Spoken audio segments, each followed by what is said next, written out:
Welcome back into the Sports Source. This segment brought to you by A.G. Hines Company. Manufactured stone that looks exactly like the real thing. Exterior finishing systems that look like brick, look like wood, stucco, all with built-in drainage systems. Nudura concrete forms for a sturdy, energy-efficient build. Whatever your project, A.G. Hines Company has the materials to make it good-looking and cost-effective. Folks, A.G. Hines Company, that's where you need to get if you have any kind of do-it-yourself project. If you're starting a new home or just adding on a room or just fixing up your bathroom, get to downtown Knoxville and Hines Street and see A.G. Hines Company. All right, let's welcome in the next member of our panel. I mentioned you earlier, Jimmy Himes is back with us. Jimmy, thanks for being here. Thank you. Want to do a quickie segment, just give everybody here, you know, it's August, so all the national guys are throwing out predictions left and right. It's how you get clicks. And on a talk show, it's how you fill a time. So we're going to talk about all these national predictions, and I'm going to give each of you somebody's take and let you agree or disagree with it, kind of give your take on it.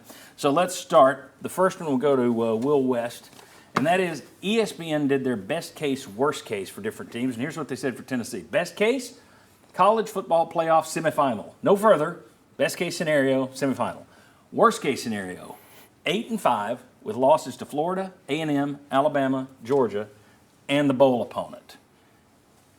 Will West, agree or disagree that this is the best and worst case scenarios? I think that I would disagree on both. I think if you can make the semifinal, why can't you win the whole thing, right? That doesn't. I mean, especially when you already play Alabama and Georgia. Who are you particularly worried about on that schedule that you would play in the playoff that you haven't faced before at that point? So I'll say Tennessee's ceiling is higher than that. I also think the floor is lower than that. If something, God forbid, happens to Joe Milton and you play a freshman quarterback, you guys tell me the freshman quarterback that you've seen where a team, especially with a schedule like this, could do better than 7-5. So I think 7-6 is on the table if you deal with the wrong injuries for Tennessee this year. That'd be the worst case scenario. Best case scenario, maybe even win the whole thing. All right, very good. Jimmy Himes, here's yours. Let's go ahead and put this one up here. SEC Network this week did a thing where their guys picked the lookout games, meaning upset special kind of things. On their list, one of their 4 big lookout games of the year was Tennessee's trip to Missouri, where the Tigers gave Georgia fits last year. Jimmy Himes, would you have Missouri standing out as a watch-out game, a lookout game for Tennessee, more so than other teams on their schedule? Last time Tennessee went to Missouri, it was not a lookout game, and they didn't have any problems. They scored 60-something points, and the game was basically over after the first quarter. No, I don't think Missouri is a lookout game. I think Missouri's going to have trouble stopping Tennessee from scoring 50. So I don't think so. So look out Missouri. Yeah, look out Missouri. All right, very good. Look out Missouri. All right, Josh Ward, let me give you your question, if we can pop this up here. All right. Let's see, is this right? No, we jumped ahead one, but that's okay. We can go back in a second. Let's go ahead to Ryan, since I gave you these guys ahead of time. Ryan, here's yours. The Athletic did this prediction, and they said that Tennessee will prove last year wasn't fake by winning 10 regular season games again. But the problem is there are not enough big-time playmakers on defense.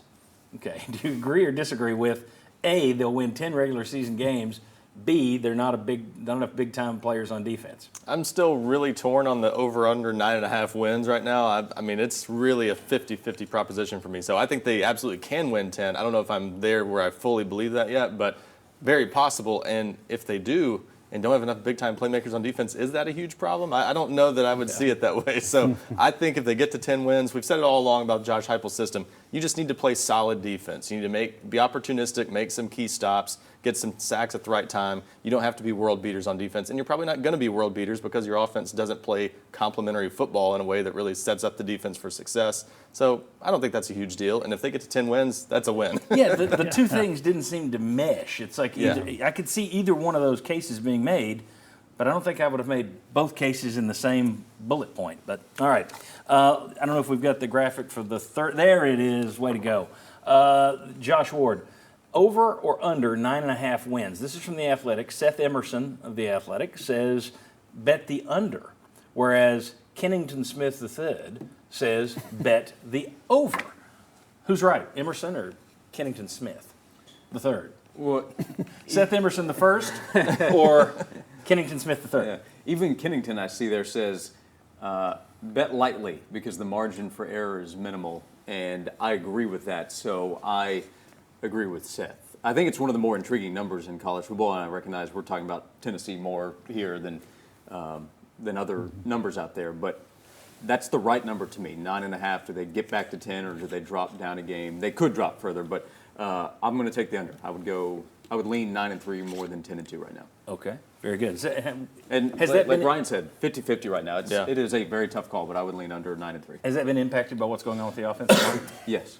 Okay, thought so. Yeah, and we already knew going in they have to replace Hendon, they have to replace Darnell Wright on the outside, and now the interior of the offensive line, quarterback change. They were 10-2 last year and close in a couple of those. So. Well, I forced him to do it. Let's force everybody to do it. So he went under the 9.5. Ryan, what was your take? Right now, I would lean slightly under. I mean, it's like 55-45 for me, but Okay, go slightly under. under 9.5. Jimmy? Under 9.5. Okay. Slightly. Over. Slightly. I'll take over. You're taking the Yeah, I over? think Tennessee's going to go 10-2 this year. It's about their opponents more than it is about Tennessee. I don't trust the majority of them. And Missouri's a lookout game, though. They get look out for Missouri. Not about that. All right, but we've now got that on tape. So if Missouri pulls the upset, we'll be beating everybody up with that one. All right, when we come back, what is the trajectory for Josh Heupel? We're going to compare him to some past UT coaches, and I'm going to ask Jimmy here, who covered the General, where Josh Heupel can finish on the all-time win list. He's been here 2 years. It's fair. We can make those kind of projections. We got the crystal ball. Come on back on the Sports Source.